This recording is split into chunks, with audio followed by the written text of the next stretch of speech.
let's get right into it. Birthmarks. Imagine it's the 15th century. You're just minding your own business, trying to avoid the plague and all that. Then one day, you bend over to pick up a turnip or whatever, and your nosy neighbor spots a birthmark on your back. Instead of saying, "Hey, cool birthmark," they scream, "Witch!" Next thing you know, you're at the center of a witch trial. So, what's the big deal with birthmarks? Back in those days, they called them the devil's mark. They literally thought the devil popped down to earth, gave you a little skin doodle, and was like, "Congrats, you're on Team Evil now." It gets even crazier. These devil's marks were believed to be numbed by evil magic. Witch hunters would jab them with needles to test for pain. No ouchies? Congratulations, you're a witch. But some witch hunters used retractable needles, the ones that look like they're giving you a poke but actually aren't. And even if you did react to the needle because, getting poked hurts, they'd just say you were faking it. So no matter how you reacted, you were in a lose-lose situation. Sleepwalking. You see, back in the day, people were superstitious about everything. And someone wandering around at night, eyes closed, mumbling nonsense? Yeah, I mean that's prime witch behavior. They didn't have the science to say, "Oh, that's just Uncle Ted. He's got a sleeping disorder." No, it was more like, "Uncle Ted's chatting with the devil. Get the torches." Now let's say you mumble a few words while you're out and about in your sleep. Today it's no biggie, right? But back then, if you as much as whispered in your sleep, you might as well have been reciting an evil spell. And if by some wild chance, something bad happened the next day, say the blacksmith's horse gets a cold, who's the town going to blame? Yep, our poor Uncle Ted. So, yeah, sleepwalking in the Middle Ages was a risky business. One minute you're snug in bed dreaming of, medieval stuff. The next, you're the star of the local witch trial. Whistling. Yeah, you heard that right. Whistling. In some areas, specific tunes were thought to hold particular power, like there was this one jingle that, if whistled, could supposedly summon a wind strong enough to turn your neighbor's roof into a medieval frisbee, and another one that could allegedly make milk curdle. I mean, come on.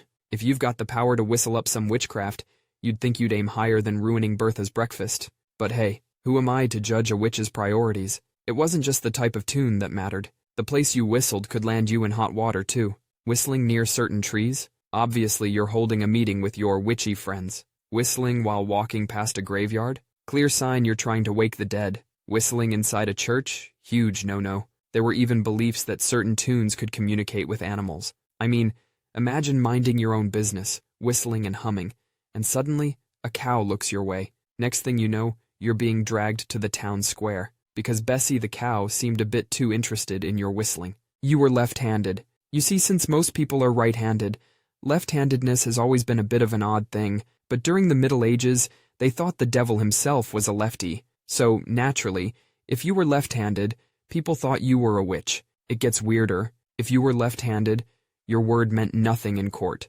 Literally, you could be telling the truth, the whole truth, and nothing but the truth, and they'd be like, "Nah, that's the devil talking." So if you're a lefty watching this, just be glad you're living in the 21st century. The worst you've got to deal with is a smudged hand after writing. Yawning. So, when you yawn, you open your mouth wide, right? People in the Middle Ages believed that when your mouth is wide open during a yawn, it's like rolling out the red carpet for demons. Yep, you heard that right. Demons. The idea was that yawning could let your soul slip out. And if your soul steps out, guess what can step in? Demons. There's actually some wild history behind this. During the bubonic plague, people were dropping like flies, and one of the main symptoms? You guessed it. Excessive yawning. So, naturally, folks back then connected the dots in the most medieval way possible. They figured yawning was the Grim Reaper's way of snatching souls. Now, if you didn't want to become demon real estate, there was a simple solution. Every time you yawned, you had to make the sign of the cross over your mouth. It was like a spiritual padlock. Not doing this was basically like leaving your front door open. And babies? Oh, they weren't off the hook. When a baby yawned and was too young to do the whole cross-signing thing on their own, an adult had to step in and do it for them. Here's where it ties into the whole witchcraft thing. Yawning without quickly throwing up the cross sign was seen as a big red flag. It was like, hey, either you're already on Team Demon, or you just really don't care about letting these demon spirits hitch a ride. Owning cats. Cats, especially black ones, were a medieval red flag. Why? Well, they're nocturnal, a bit mysterious, and let's be real. They sometimes look at you like they're planning to unalive you. So, when your neighbor Martha sees you with your cats, she's not thinking, "What a lovely bunch of kitties." No, Martha's running to the local priest, talking about how you're raising an army of devil's pets. Next thing you know, you're standing in front of an angry mob, trying to explain that Mr. Paws just likes to chase mice, not souls. The irony was, cats were actually great for pest control.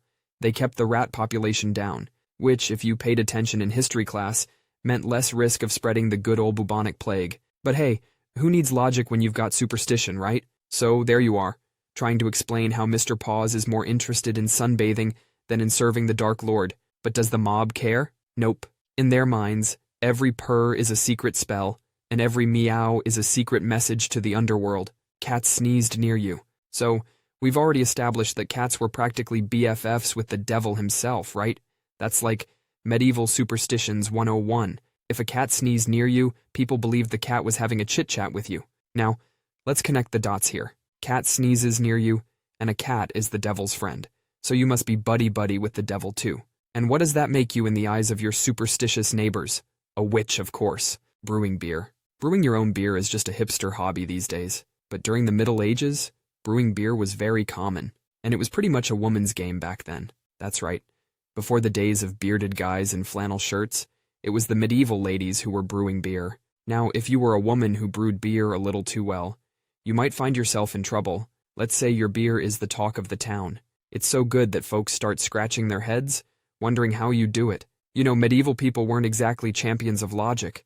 So naturally, that's when the neighbors start getting jealous. And what happens when people get jealous? Rumors start spreading. Before you know it, there's rumors about you chanting spells over the brewing pot, 'cause obviously that's the only way beer can taste so good, right?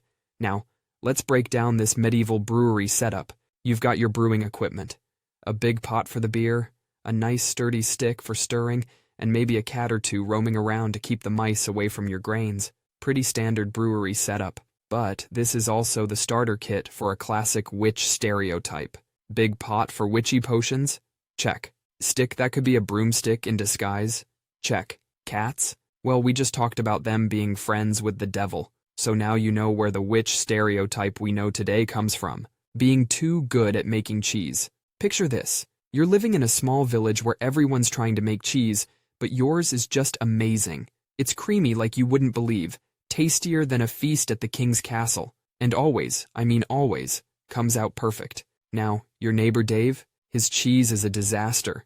It's like he's trying to invent a new type of rubber. And let's not even start with Old Betty's cheese. It can be used as a substitute for bricks. But there you are, with your perfect cheese.